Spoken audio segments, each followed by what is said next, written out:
It's Tuesday, June 24th, 2025. I'm Scott Sexsmith with Michael Friscolanti. Welcome back to Closer Look. Thanks, Scott. Nice to see you. Day 2. We made it. Day 2. We said we're going to do a daily podcast, and we went to day 2. So and that's only because the boss didn't see episode 1. The streak continues. Lou Gehrig. Actually, that's not true. He's very invested in this. No, he is. I know. We joke. He is very invested. Well, he's excited about it. That's why we're here, my friend. Great show yesterday. Former MP Charlie Angus. He's a beauty. Yeah. Like him or hate him, he's always got something to say. Yeah, we've already seen mixed reactions from people, but it was interesting. And you forget just how much of a veteran he was in the House of Commons, a respected guy. For sure. On all sides of the aisle, right? He knew his stuff. And just you felt the passion of his representation, like how much he cared for that large riding he represented. And I think we talked about it after. What just struck me, the idea that how big those Northern Ontario ridings already are. Huge. And then to be expanding by 20,000 square kilometers. That is crazy. That's not, then you had to go to communities you never been to. Yeah, it was a really enlightening conversation. So you imagine showing up to work one day and the boss says, look, I love what you're doing so much so I'm going to expand what you're doing, by that much. And it's a whole other episode we could talk about. And those redistributed ridings were very controversial because Northern Ontario is already such a wide swath of area you have to cover as whether you're a provincial MPP or a federal MP. They're big ridings, and it's it's hard to get from one end to the other. One thing we're going to start doing on this show when we're able to is read some of the comments because, as you know, the show goes right across the province and, of course, beyond online. But we thought, you know what, it's kind of fun because people get engaged and they're vocal and they have opinions and they've got things to say. So we thought it'd be kind of cool. And that's a great point. And just to remind people that because the podcast runs across the network, the commenting is global on these things. So if you are living in Orillia, for example, and you comment on Orillia Matters, people throughout the chain will see those comments. Or if you comment on Sioux Today or Toronto Today, those comments will go on the bottom of the story everywhere. Absolutely. From Sault Ste. Marie, this individual says, Mr. Angus should simply stop talking. And then I love the follow-up from Sudbury. Wow, you seem like you're fun at parties. Charlie has the same freedom of expression that you've just exercised to tell someone else they shouldn't have that same right. The hypocrisy is astounding. True. And finally, from Barry Boo, great username, in Pelham. Charlie didn't dare run for office in the election. His party came in a distant third behind the Tories and the Libs, a guy who doesn't know, quote, the game she is over, end quote. I think by him not running, he would know that the game I think he would. is over. You could get lost in our comment strings. There's a lot of interesting enlightening folks. The term rabbit hole comes to mind, and we've all gone down it a time or two. Charlie, very vocal in his stance against U.S. President Donald Trump. Yes, it's. There's part of me that would like to see how successful this resistance tour that he's on is. Is it something that's got a lot of momentum behind it right now, and in a couple months it'll fizzle out? Who knows? But definitely had some strong words for the U.S. president. And speaking of strong words, the U.S. president had some strong words this morning as he was getting set to board Air Force One. A word of caution here, if you don't like F-bombs, or maybe you do like to see the president of the United States drop one from time to time, this would be the time to maybe turn the volume down. This is unbelievable. Let's roll the clip, Derek.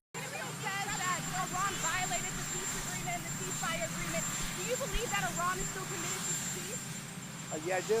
They violated it, but Israel violated it too. Are you questioning if Israel is committed? Israel, as soon as we made the deal, they came out and they dropped a load of bombs, the likes of which I've never seen before. The biggest load that we've seen. I'm not happy with Israel. You know, when I say, okay, now you have 12 hours, you don't go out in the first hour and just drop everything you have on them. So I'm not happy with them. I'm not happy with Iran either. But I'm really unhappy if Israel's going out this morning because of one rocket that didn't land, that was shot, perhaps by mistake, that didn't land. I'm not happy about that. You know what? We basically have two countries that have been fighting so long and so hard that they don't know what the fuck they're doing. Do you understand that? Do you have to respond in Iran? Well, America there is your president being anything but presidential. Imagine had this happened yesterday when Charlie was here, the additional fodder that would have given him, not just for our chat, but for the Resistance tour. Yeah, I would love to see his reaction. Definitely he'll have some more material for the tour when he's out there. Yeah, okay. So today on the program, it's somewhat Canadiana, really, when you break it down and think about it. Yeah, we're going to go from America to Canada. And I know we talked yesterday about how this show is going to be a wide variety of subjects, from the super serious, a little more fun. This is kind of a little more on the softer side, but still really interesting to me. When I showed you the photos of this thing, it really popped out to me that it's something we need to talk about. They've launched Canada's first ever beach cleaning robot. It's kind of like a Zamboni for the beach, and it helps. It's the fight against plastics in the Great Lakes, which is a subject we talked about on our old podcast, and we've covered a lot here at Village. But it's this really cool device that's going to be basically deployed to certain beaches around Ontario on a test basis to kind of clean the beach of plastics and other litter. And we're going to talk to one of the people who's behind this new robot and how it works, what the horsepower is, and what kind of stuff it can clean up. I think it's definitely a talker. Very pleased to have on the program with us Melissa DeYoung. She is the CEO of Pollution Probe. Melissa, welcome to the program. What an exciting week. Canada's first ever beach cleaning robot has launched. Tell us about it. Yeah, well, thanks so much for the opportunity to talk about it today.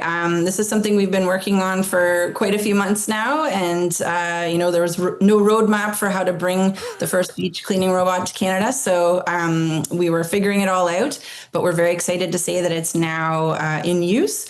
It's an electric beach cleaning robot, which is designed to sift the sand and to remove plastic and other debris without harming the environment. And it's really effective in public spaces. We're piloting it initially at Sibbald Point Provincial Park, but we will be moving it around this summer.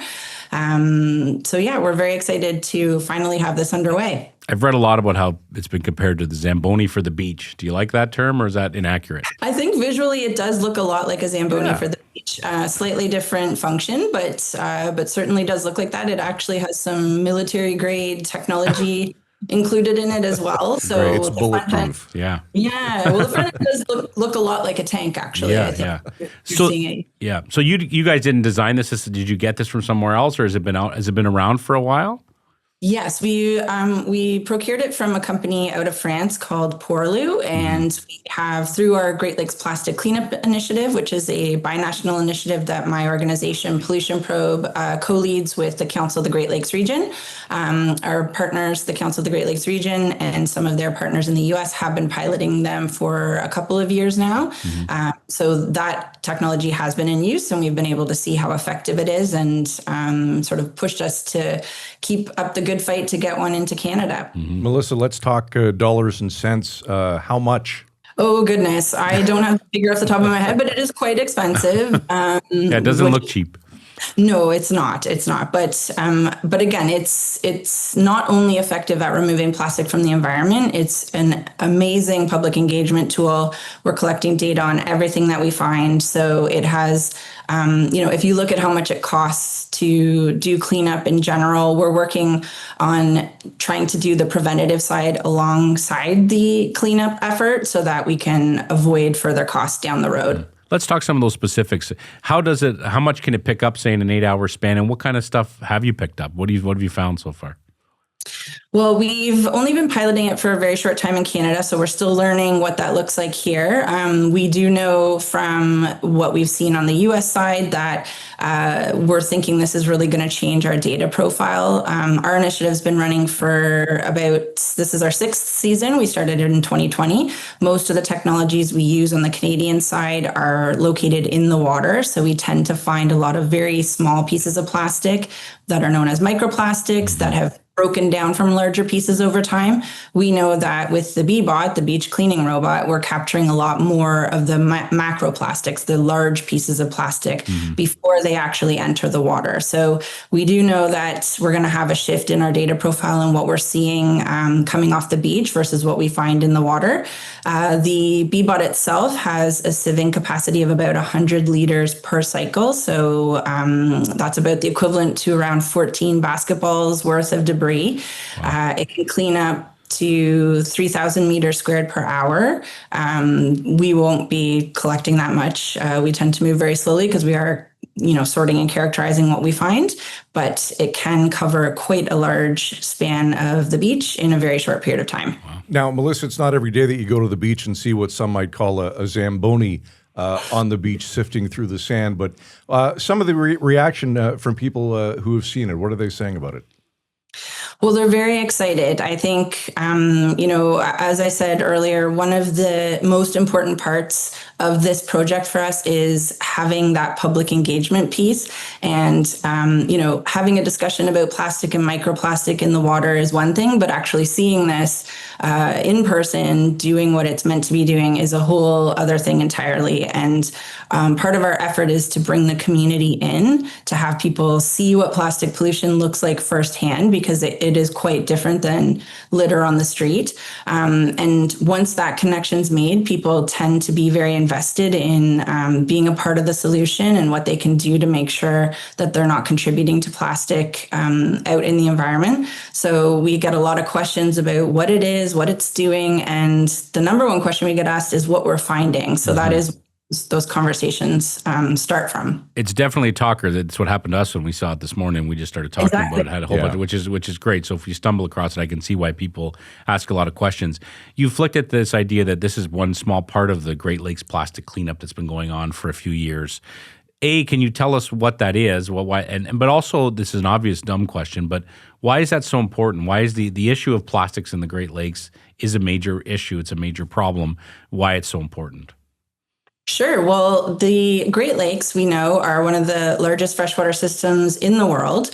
They have enormous, ties to cultural and economic aspects. So they're very important, not only to the region, but to the world.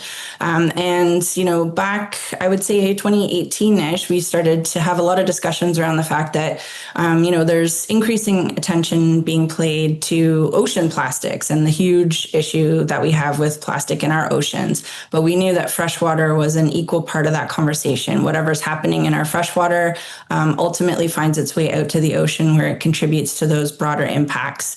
Modeling has shown that about 10 million kilograms of plastic are entering our Great Lakes every year, and that the concentrations of microplastics on par with what we find in the ocean. So we knew this was a big issue. It's obviously a complex issue. There are multiple sources and pathways for plastic. So we were really looking at what can we do to help contribute not only to, again, removing plastic, but contribute to an understanding of what's actually happening in our lakes, because there was not a lot of data at that time. So our Great Lakes plastic cleanup really came about out of those discussions. And we wanted to make use of technology. So our initiative has now over 160 technologies installed across the binational Great Lakes region at over 225 sites. We started out our first year with about 21 sites, and we've grown, exponentially from there. So we make use of the technology, as I said, to remove the plastic or to prevent it from entering the lakes. But the other key pieces of our program are that we are collecting data on everything that we find, and we sort and characterize those different types of plastic. And that gives us a sense of not only what we're finding in different lakes across each of the 5 Great Lakes, but also what are the potential sources.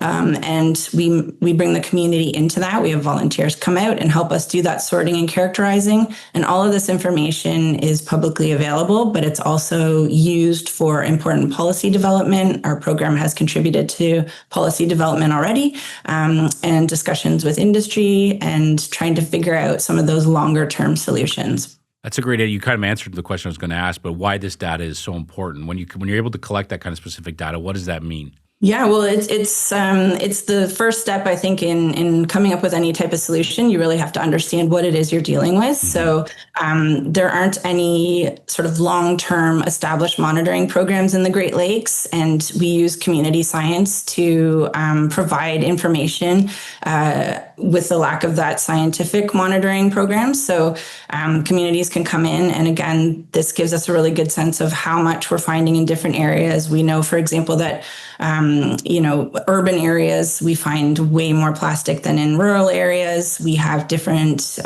breakdowns of the types of plastic we collect in different lakes. So there's a lot more that needs to be done in terms of understanding plastic pollution, because it is so complicated and complex, and it's found everywhere, all throughout the water column, all throughout the region. So this is certainly not the only effort that's required, but we are working very hard to play a part in informing those discussions and making sure that the solutions that we do develop are actually based in what we're finding actually out in the environment. Not sure if you've finalized a summer schedule yet, Melissa, but where could one look for and find the BeBot?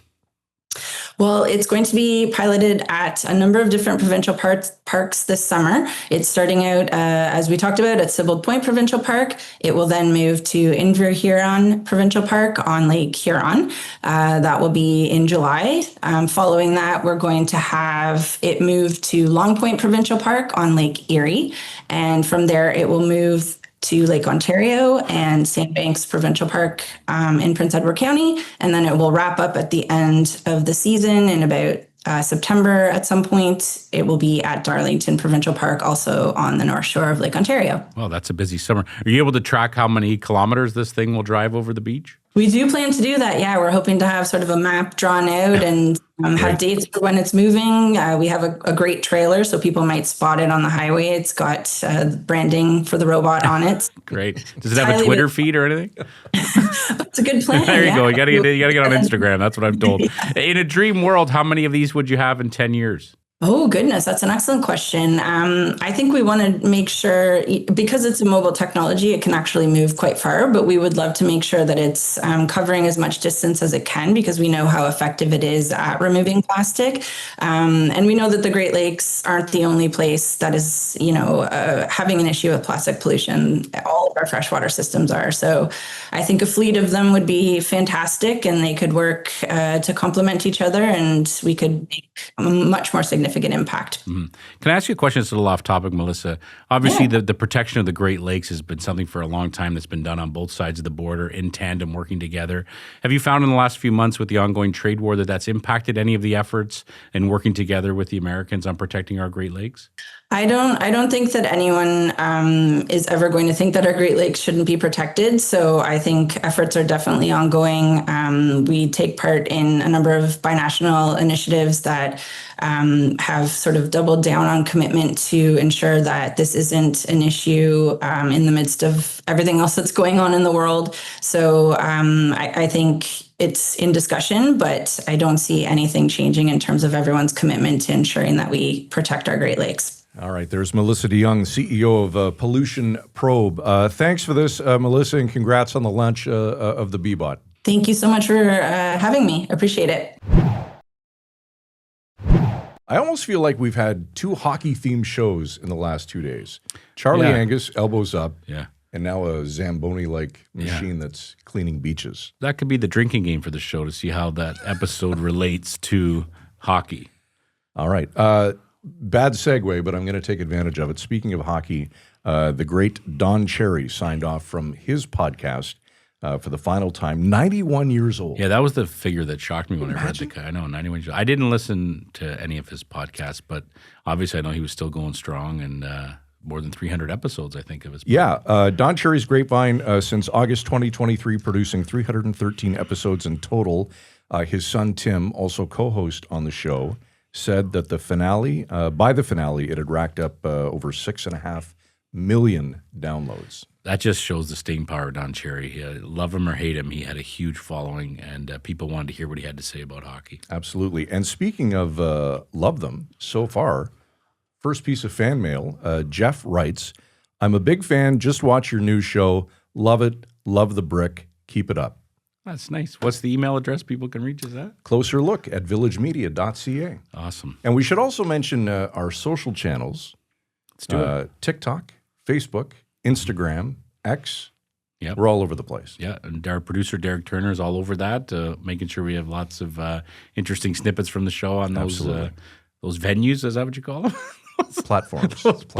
Those platforms, yeah. We don't have to do any TikTok dances, though, do we? You never know what right. could happen. I always say we do serious shows and not so serious shows. Let's not rule it out. I'm telling you, Scott, it's Tuesday, episode 2. Yep. We've done 2. We have 3 more to go this week. 2 for 2. I'm enjoying the daily format. All right, same. Let's get out of here. You don't sound like you are. I'm excited. I love it. All right. I do. right. I honestly do. All right. Closer look at villagemedia.ca if you'd like to reach out, much like Jeff did, and we thank him again for that. That's it for us. Thanks for your time tonight. We'll be back tomorrow night at 7 across the Village Media Network and, of course, wherever you get your favorite podcasts. For all of us at Village Media, thanks for watching.